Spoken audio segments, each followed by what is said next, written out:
Are you sad, depressed, anxious, or just not feeling yourself? What if your diet had something to do with it? Maybe it does. Stick around and find out. Welcome to the Fabulous Health Show.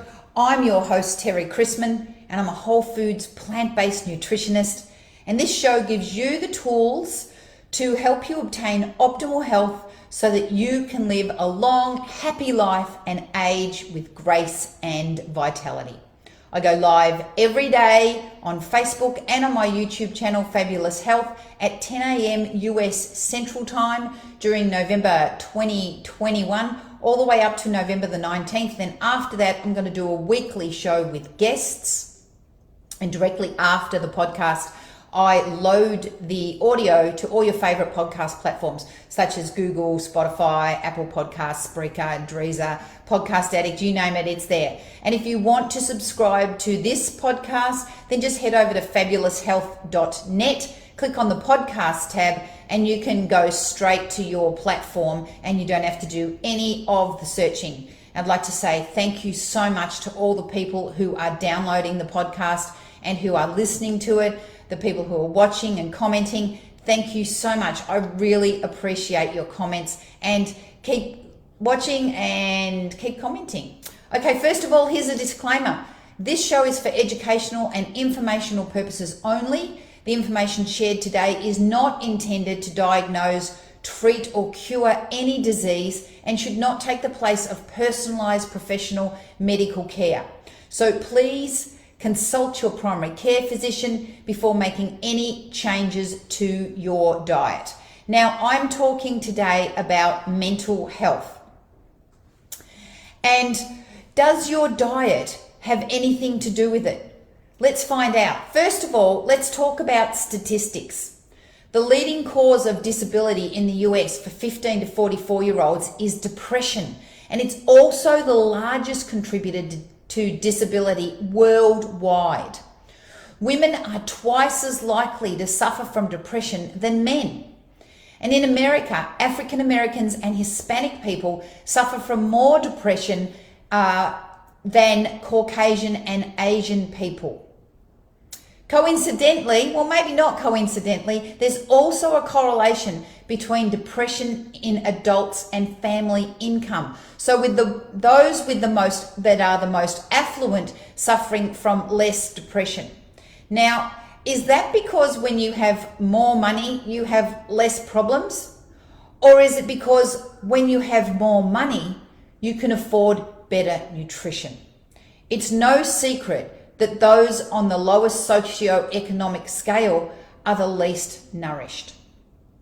So people with mental health issues are more likely to suffer with other diseases, such as cardiovascular disease or diabetes. For example, in those with schizophrenia, 42% are obese compared with 27% of the general population. And those with psychosis are more likely to have diabetes than those in the general population. And the worst statistic, hello, try saying that backwards 5 times. The worst statistic is that those with mental health issues have a 2.9 times greater mortality rate than those without mental health issues. So what is the purpose of diet? How do we know that diet plays a role? So diet plays a role in our mental health because sugary processed foods are neurotoxic to the brain. And research shows that they can worsen mood, anxiety, and the ability to concentrate.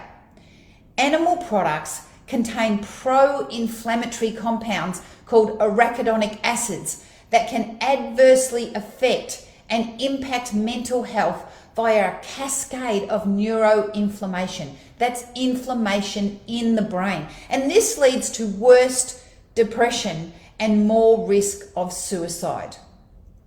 The brain in an adult uses 20% of our daily energy. And in children, it's even more. At a newborn baby, it's 87%. But between the ages of 6 and 12, the brain uses about 30 to 45% of its daily energy. Isn't it pertinent to feed our brains optimally with healthy fuel so that they run efficiently? Don't you want to feed your brain with healthy food and not fill it up with chemical toxins and sugar? I do anyway. Mounting research also suggests that clinical depression can be affected by the bacteria in our gut. A survey in 2019 observed that gut bacteria produce neurotransmitters such as dopamine and serotonin that are connected to the brain, also connected to the immune system and other pathways potentially influencing mood and behavior. They also found out that depressed subjects tend to be lacking in 2 specific species of gut bacteria. If you go back to episode 26 of the Fabulous Health Show, I talk about fiber and its role in populating the gut microbiome with healthy bacteria. Fiber is found in fruits and vegetables, whole grains and legumes, and the more diverse your gut bacteria, the healthier you are. So it's not a stretch to suggest that people with dysbiosis, i.e. an unhealthy gut bacteria, are not eating enough of these health-giving plant foods. Chronic inflammation has also been linked to depression. C-reactive protein is a blood marker for chronic inflammation. And in a Danish study of over 70,000 people, researchers found that the more C-reactive protein they had in their blood, the more likely they were to be diagnosed as depressed, were either taking medications for depression or had been hospitalized for depression. Plus, it works in the opposite way. If you are suffering from inflammatory conditions such as IBS, you are not healthy, and so it affects your mood. So it's a downward spiral. What about PMS? Is it just hormonal, or can we alleviate some of the symptoms by our diet? Research from the scientific journal Obstetrics and Gynecology put 33 women on a whole foods plant-based diet for 2 cycles and had them record their PMS symptoms. Then they reverted to their standard American diet, the SAD diet, which had inflammatory foods and animal foods and processed foods for 2 months.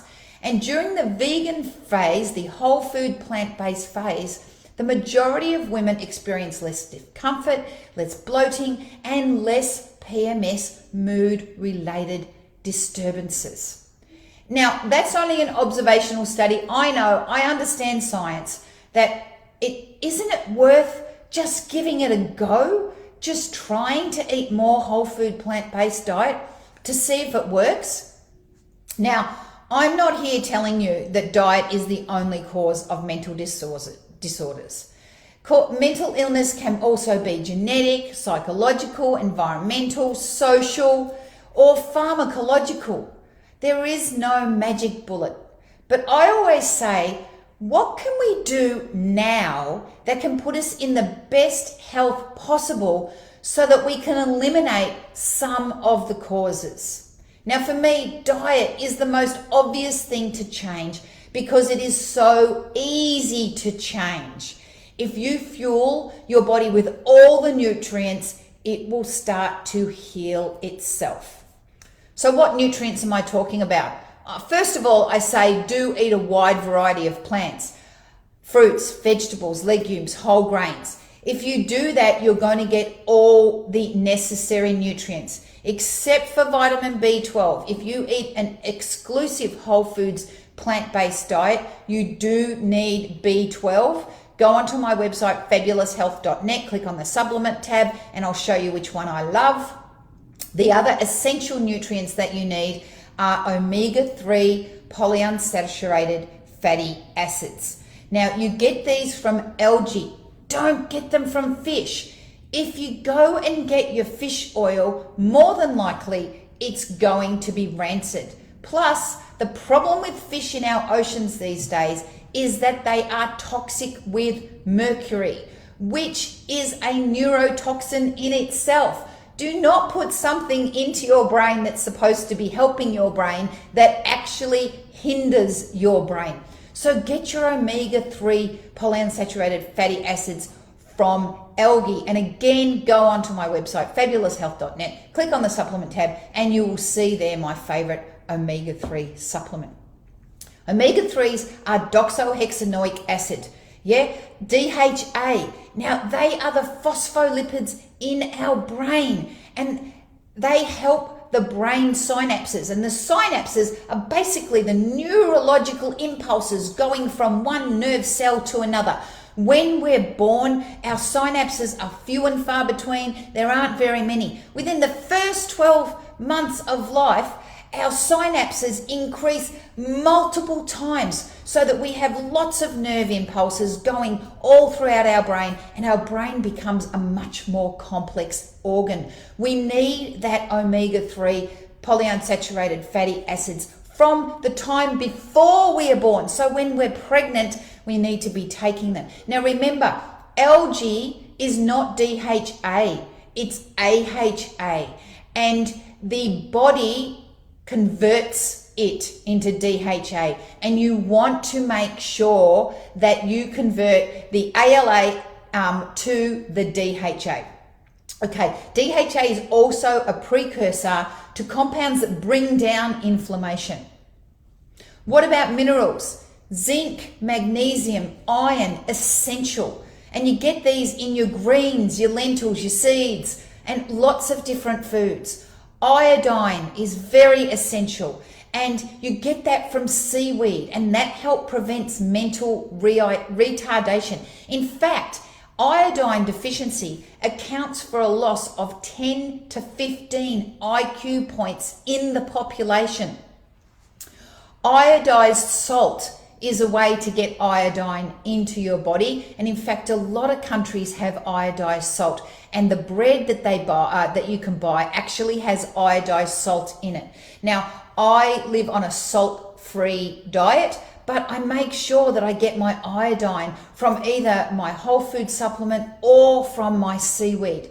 Other vitamins that you need necessary for mental health are folate and the B vitamins. Again, really good if you're pregnant to be taking folate and B vitamins. You get them in the leafy greens and your whole grains. If you are thinking of getting pregnant, please take a folate supplement. Vitamin C. Vitamin C is magnificent. You get it in all your colored veggies, your blueberries and your citrus, things like tomatoes and red peppers, orange peppers.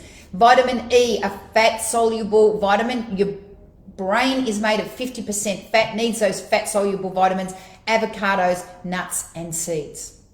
Now, studies show that the standard American diet filled with processed foods, fried foods, animal products, and dairy products is a risk factor for mental illness. Hello, everybody, the diet that you might be eating now promotes mental illness. I don't make this stuff up. I have all the references. If you want to know the references for this show, please hit me up and I'll give them to you. But the whole foods plant-based diet is the exact opposite. It's a protector of your mental health. So please, for your own well-being, for your kids' well-being, give the whole food plant-based diet a go and be happier and be healthier.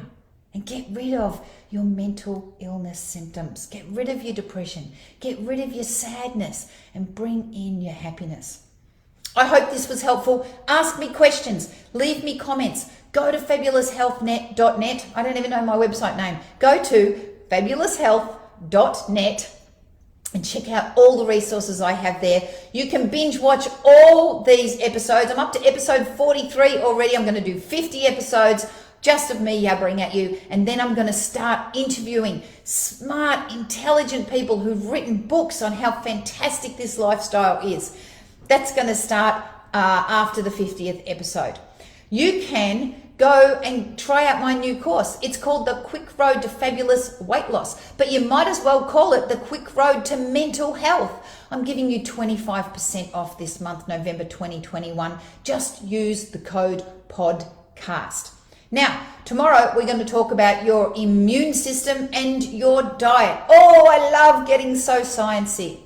You guys have a fabulous day, and I'll see you tomorrow. See you later.